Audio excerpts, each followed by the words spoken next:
Hey, welcome to another episode of the InNOLEvation Mindset, powered by the Moran College of Entrepreneurship. I am Mark McNees, your host. And in today, we have two students who are currently podcasting students who are learning all about podcasting and who are going to be future hosts of the InNOLEvation Mindset. And I wanted to have them come in today and just talk about their experience. So thanks for coming in, Marina and Jules. How are you guys doing today? I'm good. Doing good. So let's learn a little bit about you guys, just your majors and kind of your interest in what sparked your interest in podcasting. Want to go first? Yeah, I'll start. So my name is Jules Johanneman. I'm a second year. I'm a commercial entrepreneurship student, and I think what sparked my interest in podcasting is I just like learning about new ideas and listen to a bunch, rotate through a couple of different, podcasts and series and things like that. And I always had an interest in like the editing part of it and really wanted to know how you do it start to finish. So it's been really cool to get this full experience in the lab. Right on. Maria?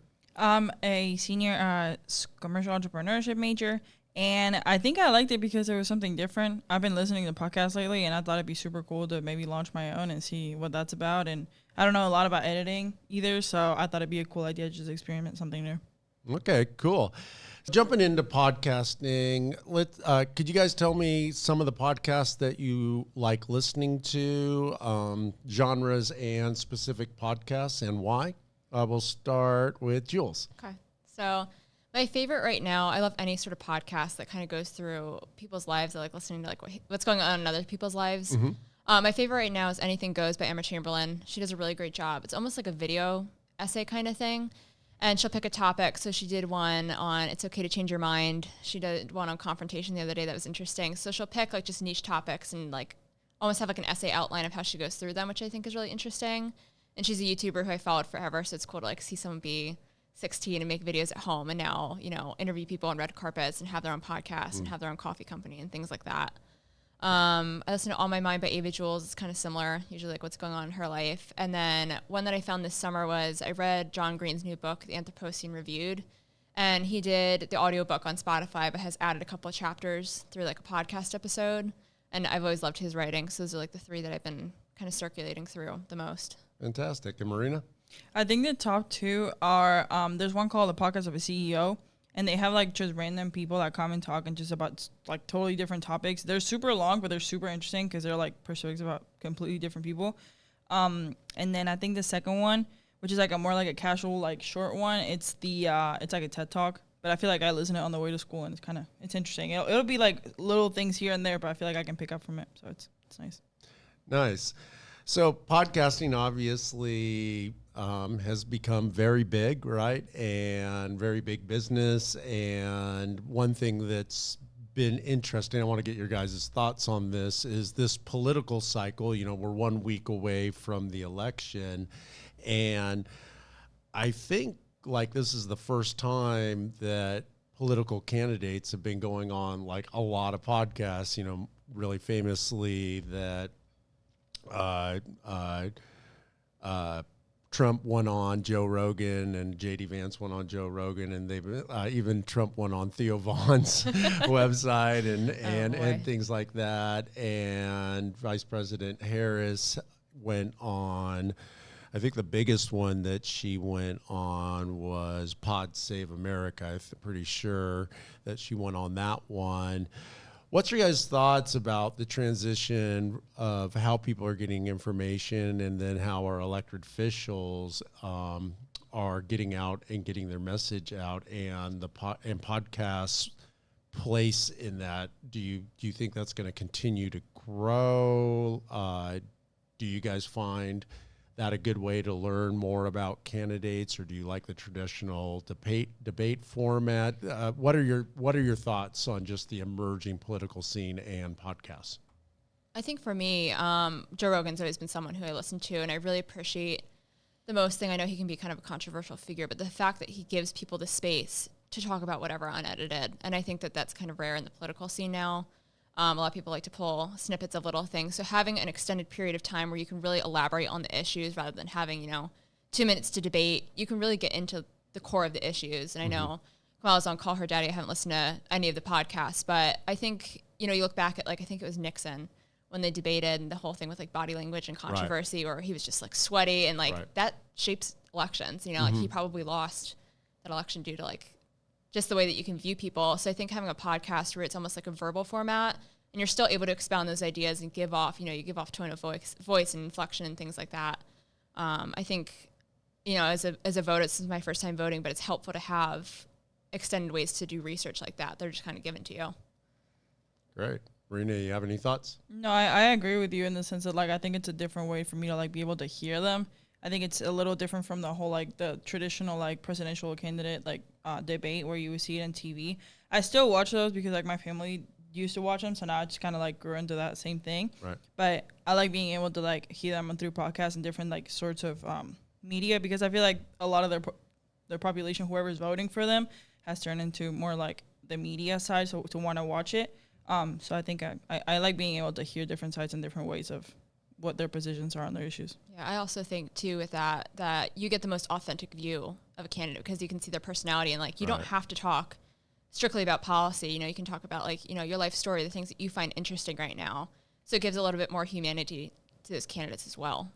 Yeah, I think that a lot of times that, at least me growing up, the candidates basically they had their talking points and they go on these shows and it was all about, 30-second sound bites and things like that and gotchas and things like that, where doing, sitting down on a 3-hour podcast, there's a heck, like as you were saying, Jules, there's a heck of a lot more space. I actually really like it. I think it's actually going to be really good for democracy. And it's been interesting seeing how the campaigns have been kind of navigating it, because it really wasn't until late in the election cycle that they both started like doing a bunch of podcasts and things like that and seeing the importance of it. But I think, I don't know how many, do you know how many views Call Me Daddy and Vice President Harris got? I don't, but I know that like one of the interesting things is seeing how they market the podcast too is also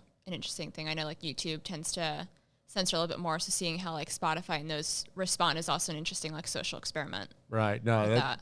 Yeah, absolutely. And I know that everybody's saying it was a glitch, but I guess for like a couple of days you couldn't find the Joe Rogan Trump podcast, but it's still got like, I think it's up over 40 million views. I'll look at the Kamala Harris one while we're talking because I'm interested for myself to see. Yeah, no, absolutely. Yeah. And look at her on Pod Save America too, because I saw a clip. Pod Save America was saying that it got a tremendous amount of views as well. But it's such an interesting platform, right? Because you don't actually even need a studio. Like we have a studio, and it's kind of nice, but it's really accessible to everyone. It's really democratized just kind of ideas and thoughts, and it's interesting that people that you would consider amateurs are actually really great at doing it. So I'll end on this part of it, just your guys' thoughts on the future of how people are going to get their political information about candidates. I'd love to hear your thoughts about like just traditional news media like CNN or Fox or MSNBC versus newspapers versus podcasts, all of this kind of stuff, debates. What do you think the ranking of these things are, especially for emerging generations like yourselves? Yeah, I think it'll start being more towards like social media and stuff like that, just because the newer generations are more on it. Just like Jules and I mean, we're first-time voters, and they're gonna be having to promote more towards the platforms that we're at, and we're gonna be able to see what their talking points are. That way, they can reach out to us, and then we are able to see, we agree with this, we don't agree with that, and then make an opinion. So I think it'll be like mostly on social media and then like podcast stuff like that. I think it'll start turning away from the newspapers.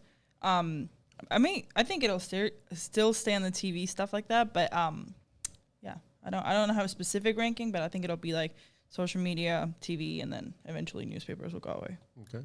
I tend to agree, and I think a big factor is just how much you want to know, how much research you want to do. You know, social media is great, but there's obviously a bias. It's easy to grab a screenshot with AI now. You know, things can be altered, and that's a reality that has to be faced. And so I think going forward, you know, podcasts are a great option, but I do still think that social media and like mainstream media have the hold on that, but I can see that changing. And I think that in terms of newspapers, they're slowly starting to fade out. And I also think that they've gotten a lot more skewed. In the past, you know, you see the things about, you know, I think the LA Times refused to endorse certain candidates, and it becomes a big thing. Right. So when it comes to, I guess, you guys and just like trust of information, do you tend to still trust legacy media like CNN and LA Times or New York Times, or do you trust more like podcasts that you like, podcast hosts and everything? Like how when you hear information or you're seeking the truth, let's say you're trying to find out what's actually really going on, where do you turn to? I'd definitely say newspapers. I think that with social media, as much as I am on it, I think that with AI and stuff like that, you don't really know what's true and what's not true. And then with newspapers, I think there's more like a checks and balances kind of thing that they sometimes have that credibility in order to like put out that information, and there's people that various people that check it. So I think that would be the first one. Okay, Jules. see, I disagree with that. I'm from New York, and so, you know, people obviously have their political biases up there, but one of the articles that I was just looking at that came through was an opinion article from The Atlantic, and it was talking about Trump, and one of the things that they'd quoted was their source was two people who overheard him in the White House. Right. And I think when you get to that level where you're quoting certain people and just trying to get information to fit the bias that your publication is always fit, it becomes dangerous journalism to a certain aspect. So I think like one of the more interesting podcasts I've listened to in the past 6 months was RFK Jr.'s interview on Joe Rogan. And, you know, I know a lot of people like to pull out his conspiracy theories, but it's interesting to hear him expound. I don't necessarily agree with everything that he says, but to listen to him get the full chance to explain coming from his own mouth without being prompted or skewed in any sort of way. Yeah, that's one thing that I do like about Rogan's program is he allows people to talk and you can really hear him out. And I had a much more positive view about RFKJ after I saw or watched his podcast. And yeah, I mean, obviously flawed individual and all of that and not 100% on board with everything, but he didn't come across as a raving lunatic either. Yeah. And I really like that instead of somebody giving me, because we've all said things, right? And it can be taken out of context and it can sound really, really bad. Yeah. So to be able even to have access to the full conversation, I think is really, really helpful. Because even if somebody says, oh, you know, so-and-so said this, and they said it on a podcast, well, you can now go straight to the podcast and see all of it or watch all of it as much as you want, where if they say that on Fox News or CNN or something, well, we don't have access to the full interview, right? Yeah. They've edited it and stuff like that. Part of it, too, is you're not trying to serve a specific audience on a podcast. Like, you kind of have a demographic of, like, you know, ages and things like that, but, you know, Fox leans right, CNN leans left. So just depending on what you get, you're trying to fit that box. Right. And I think if you have a podcast, you get more even split down the middle of things. Yeah. How much do you think that advertising dollars drives the narrative on legacy media? Heavily, very heavily. Yeah, no, I agree totally. Yeah, I think that was one thing that I never really thought a lot about until COVID hit, and I wonder how much of the pharmacy dollars were driving different narratives and things like that. I have no idea, but it was never even a thought until COVID hit, and where a lot of podcasts who were having doctors on and talking very openly about lots of different things, and it was counter narrative to what we were being told on mainstream or legacy media, and really got me thinking, like, okay, like, so why is there such a divergence in the information that is being given? And I think that's one of the importance of podcasts too, is that, again, it democratizes this, and any of us can start a podcast and have local doctors or people we know on, and we don't have to have a gatekeeper, and we don't have big pharma or big oil or big anything. Yeah. Saying like, oh, you can't say that, or you can't, do this and things like that. One of the most interesting books that I read my high school year, I did a whole school project on it. It's this book called Sickening. Mm-hmm. And it goes into a lot of like how big pharma dollars drive a lot of like research and media and things like that. So it's interesting. It doesn't even matter like where you lean or where you agree, but having multiple different opinions kind of gives you the ability to make your own. I think that's such an important skill to have in life, not only, as a voter or things like that, but just being able to make your own opinions based off the things you hear without having it just be through one funnel. Yeah. As far as it comes, and this has been a big thing in the election, and just about free speech and misinformation and things like that. What are you guys' thoughts on just podcasts, different podcasts, just saying different things? Do you feel there should be more regulation on it? And you don't necessarily need to speak for yourself, maybe speak for kind of your friend group and thing like that. Like, are you good with just anybody being able to say anything? Obviously that's not liable or whatever, but, or do you feel like there needs to be more control on what people are saying? Marina? Not necessarily. I think that it's one of the beauties is that everybody can say whatever they think is true in their own opinion. Mm-hmm. As long as you feel like it's a liable part. But no, I like the way that it is. I think that it's also important, like you were saying, how like it's good for us as the viewers to also get different opinions. And if I want to go to this person and they have one opinion, and they go to the next one and have a different opinion, then I can make my own opinion out of their different ideas. So I like to be able to have like get to hear everybody's opinion and then make my own from there. Yeah. Jules? I mean, to a certain extent, you're going to listen to what you want to listen to. It's the same thing with social media. You're going to follow who you want to follow. And I think, you can talk about censorship and you can talk about all those things, but who's the one that draws the line on that? Who decides what's okay? Who decides what's not? And I mean, obviously there's things that like nobody should say, in their right mind. Like there's hate speech and things like that that are never okay. But, when it comes to different opinions, I think, Rogan was a great example of that. So many people got very upset with him and like threatened to pull their own stuff or him off of Spotify. Right. And, Try to get him canceled, who controls what's okay and what's not, who divides that line. So I think it's so important to have podcasts and people who feel comfortable expressing those different opinions. Yeah. Yeah, I mean, I know we keep on bringing up Rogan, but Rogan obviously is the biggest. And one thing that I listen to just about every episode that he puts out, and I mean he does stuff about aliens. I am not into aliens in the least, but I'm fascinated listening to people who are really into aliens, and like just listening to their thought process is really interesting to me.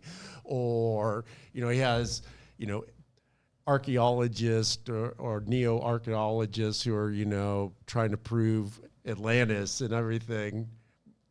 In my normal day, I think about Atlantis at nothing, never, but I'll listen to 3 hours as somebody like talking about Atlantis, but it really doesn't necessarily have anything about, to me, it's not really about Atlantis. It's about somebody who thinks very differently than me, who has a different interest than me, and then also I think one thing that Rogan does is he brings very passionate people on, right? So listening to somebody who's like given their life to finding the lost city of Atlantis, and is really, really interesting to me. And I mean, I really appreciate that. And I don't think, I think back in traditional TV and scripted TV and everything, I don't think anybody would ever do like something like that, on a normal basis. I love hearing just people's ideas and everything. And I also think it has,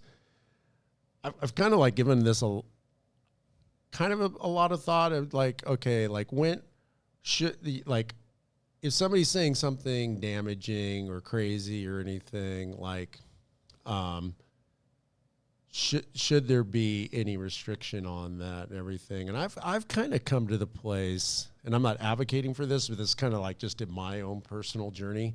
I think that there's actually something positive about not censoring anybody, even if they say something horrible, because that gives the rest of society the opportunity to say, hey, hold on. And like, instead of hiding evil thoughts and evil people, let them speak so we know who they are, and we know that people have those feelings. So we as a society can say, hey, we don't want that part of our society.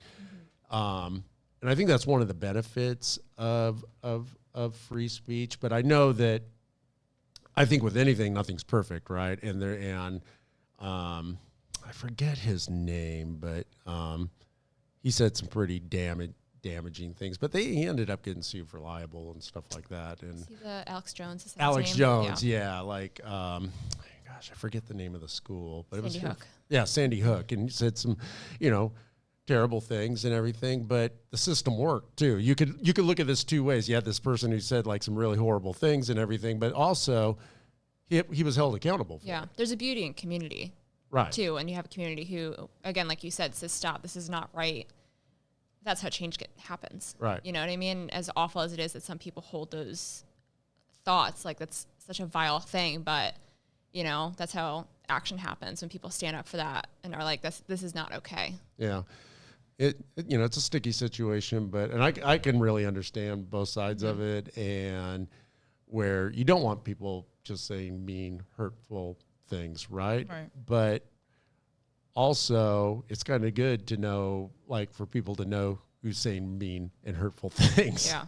Right. Even to the point also as well, like, if there was like such a censorship, who draws a line at what point? Yeah. And then at that time too, that would eventually like put like kind of like a toll on the creativity, because then Joe Rogan wouldn't be able to have all these people, because then there would be like oh no, we can't say this, we can't say that. So it's kind of like that in the sense that you can just pick whatever you want to listen to and then make an opinion from there.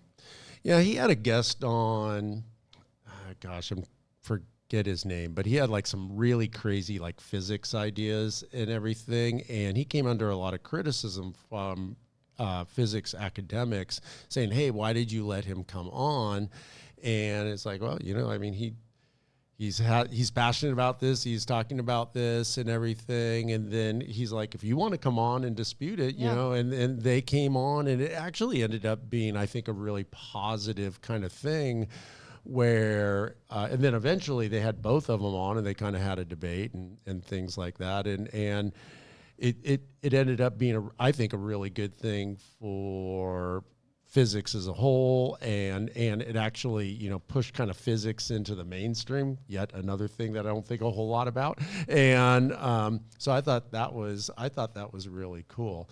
The other thing that I would love to see is and this would have never happened, but I would have loved to see Trump and Harris like sit down together for 3 hours. I think Rogan would have been a fair person, but somebody who was like no fact checking, no anything, just, hey, let's have a 3-hour conversation about America. Yeah. Right. I think that me as a voter, and especially me as I would consider myself an independent, that would be so much more valuable than a debate or talking points or things like that. Can I pose a question to you? Sure. From your standpoint, you have your doctorate and you've been in school. How long have you been in a school setting learning over the course of your lifetime? Oh, wow. So I'm not a traditional student, so I went to work. Well, I worked all through getting my undergrad. Okay. And then the day after I graduated with my undergrad, I went into the family business, and I worked probably 10 years. Then I went back and got my master's, and then probably worked another 10 years, and then went back and got my doctorate, and then worked probably another 10 years, and I went back and got another master's degree. Yeah. So the other thing that I think my education is very different, besides my undergrad, all my education was remote. Okay. Which I think was really, I'm a huge advocate for that, working while getting, I love being in college for an undergrad. I thought that was really good, but I think it was really, really positive for me getting my both master's and my doctorate while working and not just being tucked away in a university system. I'm not sure what your question was, but that's kind of like it's kind of leading into that. Yeah. But I guess the essence of my question is like, you have been an undergrad, you have 2 masters, you've been doctorates, so you've been in the academic setting. So now that you're a professor, do you still feel like you can have the open discussions like with your colleagues, or do you feel like there's a censorship, like you said, with the physics? Like, do you think that exists in academia, or is it something you wish you could see more of? So, disclosure, this is FSU's podcast, and I'm a host. I think it depends on the college that you're in.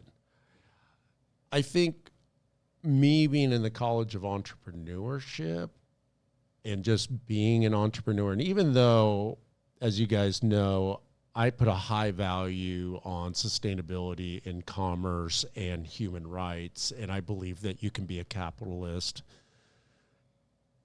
But I also think there's some flaws in capitalism where people individuals can profit personally at the expense of other people and future generations. And I think that that's an Achilles heel of capitalism. That doesn't mean that I'm not a capitalist and I think we should throw away capitalism. It just means that, like anything, that I think that we need to continue evolving and making things better. So I think as a capitalist, I fit very, very well in the College of Entrepreneurship. I probably wouldn't fit as well in the College of Social Science or social work or something like that. Not that they necessarily are anti-capitalist or anything. It's a different discipline, right? Yeah. And I think that,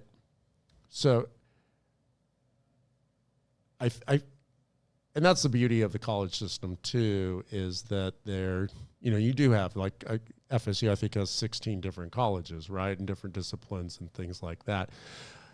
But I think that there is the danger of also being siloed and things like that too, and only hearing one type of thinking, which is really, really dangerous. I don't think I answered your question at all, but fine, you can cut it. But I mean more so too, like if we're gonna cut this part, but more so from the aspect of like you've observed multiple different schools. I'm assuming you get all your education from one place. So right, seeing, going through your master's and being an adult while you're doing your master's too, how different it is from like a doctorate to a master's, and seeing the different ways that like academia is presented. Yeah, the way I look at it is the higher you go, the more freedom you have. Interesting. So if you think about it, at least my high school, I felt was like the courses I had to take were very rigid, and even the like kind of how you went to school, you have to go, through these periods. You're going to be, you have lunch at this time. When a bell rings, you get up, all that kind of stuff. Then when you get to college, you get a little bit more freedom. You get to, electives and changing like that. Then masters, you get, you get more freedom. And then really with your doctorate, you're hyper focusing on one thing that you're interested in and want to research. So me personally, like I would never go get a second doctorate. I'd be happy to go get a third master's. Just because the dissertation process was not fun for me. What I really enjoy about college is the open discussion and hearing different ideas. Like, it's almost like bringing it back into podcasting. It's kind of like that. That's what I enjoy about podcasting, is that you can have an open conversation and aren't necessarily trying to come up with the right answer. You're trying to sit down with 1, 2, 3, whatever other people and discuss a situation or an issue and have a conversation about it. And I hold a really high value on that. And that's one thing that I love about podcasting is because it replicates that. You get to talk about these high ideals, but it's not like you're implementing them or forcing them on anybody. You're just having a conversation about it. And I think podcasting in that sense is when at least podcasts like that have a huge amount of value, and it really resonates with me how I learn.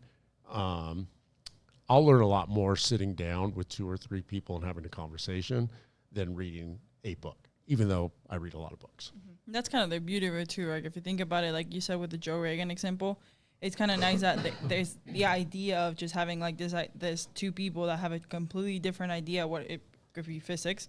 They're just having a civilized discussion about it, and that's kind of normalizing it and putting it out there. Like, hey, yeah, we can completely disagree on something, but we'll have a discussion, and y'all can do it too.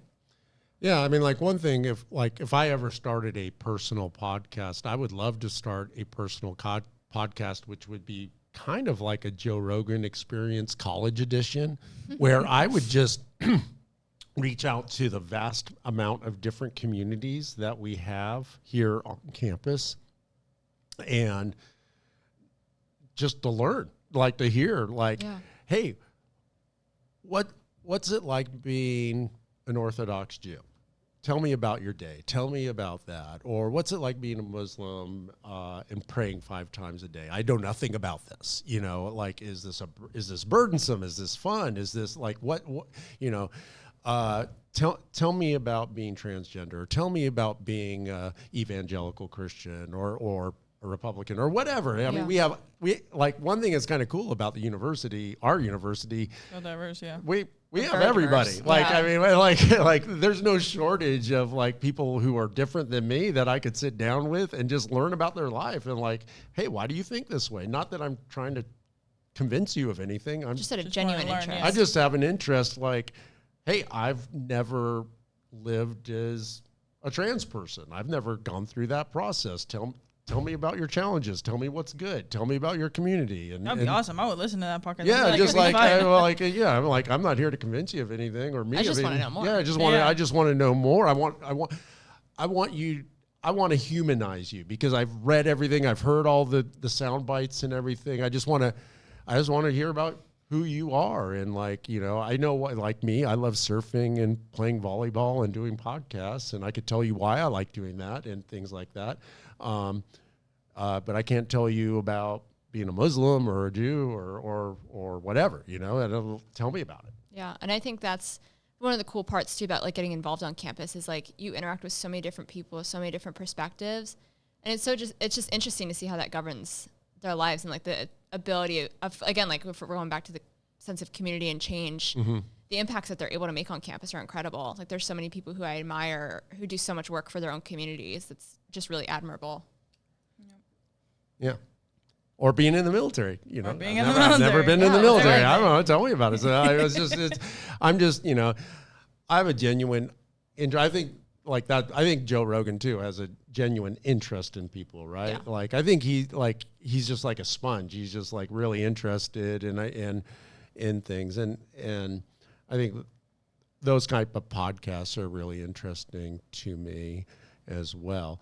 So let's talk a little bit about the class. Yeah. So tell me about your guys' experience so far. You both said that you wanted to, I know that we're only halfway through the semester and we've had a couple of hurricanes blow through. Right. So we've had some challenges. So yeah, a few hurdles. Those challenges aside, are you still excited about starting your own podcast? Just for the audience, so every student that takes a podcast class, student hosts 2 InNOLEvation Mindset podcasts, and then they have 3 episodes of their own personal podcast. So let's let's first talk a little bit about just your kind of experience of learning podcasting, and then let's go into what you guys are thinking about doing for your own podcasts. Let's start with Marina. So far in the class, I've learned that it's a lot harder than what it seems like when you listen to it. When I listen to it, I'm always focused on what they're saying and how they're saying it and how I listen to it. And then once you're the host, then it turns into a whole, well, now we have to check the cameras and the microphones and the placement and the lights. So it's a lot more than what I thought, but I think it's very fun. And I mean, I love getting to talk to people. I do that all the time and I love it. And I think it's kind of a creative way to talk to people and get a little bit more out of the conversation. Cool. And Jules, you've actually done one episode of the InNOLEvation Mindset with your dad, so it's kind of cool. So tell us a little bit about that process and the editing and all that kind of stuff. Yeah, the most interesting part that I really didn't expect to learn was the video aspect of podcasts, because I think it's really common for people. I know I'm a Spotify user. That's primarily how I consume podcasts, and it's all, audio based. So when I got to come in and do the cameras and the green screens and the lighting, like that's a whole different part of that world that I think is really interesting. And just in terms of like the editing process, a lot of it's, I play 5 instruments, but the way I got into that was I took a class in 8th grade. It was a music class, and our teacher showed us how to use GarageBand. So I was familiar with that. So there's a lot of like similarities of things that like I love the process of seeing something start to finish. It's part of the reason I love music. So it kind of fit well into like that niche of I cut here and can change this aspect and raise the volume a little bit. So it's cool to be able to like stitch it all together. It's like once you get in the flow state of it. That's cool. How was it interviewing your dad? It's awesome. My dad and I think this is something we talk about all the time, is having the freedom to have those open conversations. And I think for him, he's always been that mentor, as an entrepreneur, as a teacher, as a Christian, all those kinds of things. We've always been super close. And I think the thing that we value most is the fact that we don't hold back any punches of like the ideas of things that we have. So I think being able to hear more about, like obviously I know his story, but getting to learn more about like the specifics. Like I know he wanted to be an FBI agent. Like that was just cool to learn and to get to like share that experience with him. It was awesome. That's fun. So Marina, tell us, what is your personal podcast going to be about, and why do you want to do that? I was thinking about doing one that's about what people did after high school. I've noticed that as like graduation comes along, the more nervous I get of what am I supposed to do afterwards. And then I started stumbling in this idea of, well, there's not specifically one path to what I see as successful. And so I started to look up podcasts of like, what people do after college. And I couldn't really find specifically what I wanted. So I thought it'd be cool to kind of interview people and see, okay, what did you do? What was your path to get to where you are today, to what I consider successful? And I think it'd be cool. I'm gonna have my dad as well, and then a friend that also like started like working as like the very bottom of the company, and then now is in corporate. So I think it'd be cool to see different perspectives and like different paths. Okay, cool. And Jules? Mine is gonna be, I kind of like, again, like I said, like anything goes on my mind, just kind of whatever. And I think I'm gonna call mine The Overflow, which is kind of both from a faith-based perspective, like the overflow of the things I feel like I've been blessed with. I have awesome friends, and that's something I'm so grateful for. But I think too, like kind of like the overflow of like whatever I'm thinking about at the moment, just kind of like instead of writing it out on paper, like talking it out. And so I think for us, I had my roommate on yesterday who's Christian. We talked, about our testimonies and some of our favorite pieces of scripture, but viewing that through the lens of, being a college student and, I'm going to be 20 soon. So just foundational life change and doing that with other people, I think, is something I want to almost like document as part of a podcast. Well, fun. So, thank you both for coming in. Do either one of you have any closing thoughts that you wanted to throw in there before we sign off? Not particularly, no. All right. Listen to the podcast. Yeah. All right. Well, thank you for coming in. Hey, thanks for tuning in to another episode of the InNOLEvation Mindset podcast powered by the Moran College of Entrepreneurship. Hey, if you like this episode, be sure to drop us a like and share it with your network. And then also be sure to hit that subscribe button so you never miss another amazing episode. We'll see you next time.